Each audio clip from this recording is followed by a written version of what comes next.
அன்பில்லாதவன் தேவனை அறியான். தேவன் அன்பாகவே இருக்கிறார். ஆமாங்க, நம்ம தேவன் எல்லார் இடத்துலையும் அன்பாக இருக்கார்.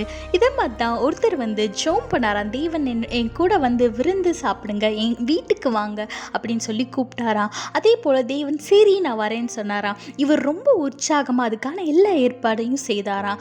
அந்த நேரத்தில் ஒரு ஏழையான ஒருத்தர் எனக்கு ரொம்ப பசிக்குது, நான் சாப்பிட்டு ரொம்ப நாள் ஆச்சு, எனக்காக கொஞ்சம் ஏதாவது உணவு தாங்களேன்னு சொல்லும்போது அவர் மனசிறங்கி ஏசப்பாக்காக வச்சிருந்த உணவை தூக்கி அவருக்கு கொடுத்தாராம்.